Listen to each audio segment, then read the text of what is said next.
Hey y'all, I'm back from my annual hibernation and have come back with another video. Y'all see the title, so I don't think I have to do much explaining. Let's get into it. Number 1, Dazai's entire character is disrespectful and never should have been written. I'm not sure why fans like him so much, but anytime I see him I'm just reminded of the fact that the real Osamu Dazai was actually suicidal and succeeded in his attempt to end his life. It's so fucked up. The running joke about him being suicidal was never funny and could have been done respectfully. They could have depicted him as a person with depression who is actively struggling for a later known reason. It's never stated why Dazai is even depressed. When asked, he gives an invasive answer about how he doesn't see any value in living. It could be assumed that he feels this way because he's in a stressful business that involves death, but it seems like he felt this way even before he joined the port mafia. Either way, to use the name of a deceased person who actively struggled with mental health issues is sick, and the author should feel ashamed. Number 2, Dazai was never a good person. I don't know why the fandom acts like he's some kind of father figure to Atsushi, but he's not.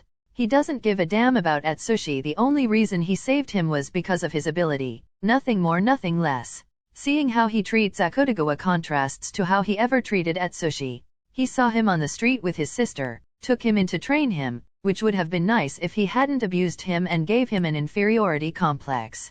In turn, he's always playing with his feelings despite Akutagawa actually trying to get his approval. He feeds off of his trauma, which is bad enough, but to turn around and treat Atsushi like he's this amazing asset was just wrong to me. Also, Dazai practically blackmailing Chuya into joining the port mafia, just for his ass to leave shortly after, never sat right with me. I don't like Chuya, but it made me feel bad seeing how he almost got killed over that. Number 3, the fandom is dramatic about the fan service. There was only one suggest to see with Akiko, other than that it wasn't even that bad.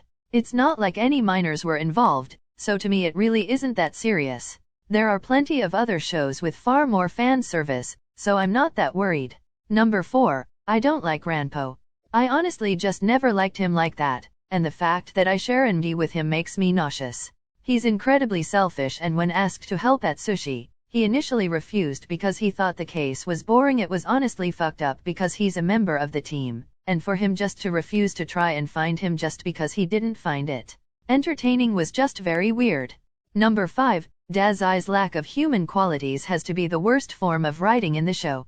He'll easily just take on a case and automatically know what's going on.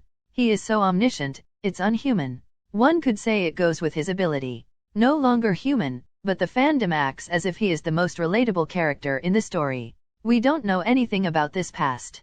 He has no reason for why he feels the way he feels that we know of, and I have a feeling we'll never know, which is very asinine, because why have a suicidal character and not give them a reason for being suicidal? That's unrealistic, and it's a very dangerous message to spread, as people will look at this and some might assume this is how suicidal people act or behave, and that is just simply not the case. I'm not saying that there aren't people out there who feel suicidal and have no direct reason for why they feel that way, but it's not the norm. Usually people do have a reason for why they feel that way, because wanting to end your life is a very extreme way to feel. Number 6, there's something off about the show in general. I can't put my finger on it, but it's kind of boring. I've watched it and have binged the series and the movie. There's just something there that's missing. I'd say it's probably the characters, because I don't find them that interesting. I don't know. There's just nothing special about them. They don't bring anything interesting to the story. None of them really feel human, which draws me to a story.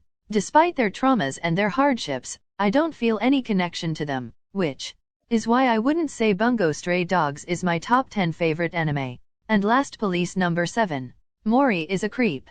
There's no ifs, ands, or buts about it. I don't know why there's so much discourse online about whether he's a pedo or not. It's pretty obvious. It's clear as day, actually. He refers to little girls as women and says he doesn't spend time with women over the age of 12, which is very disturbing and weird to say. I've heard lots of people debunking this, but overall, to be honest, there's really no defending that statement. Well, that's all I have for today. See you next time.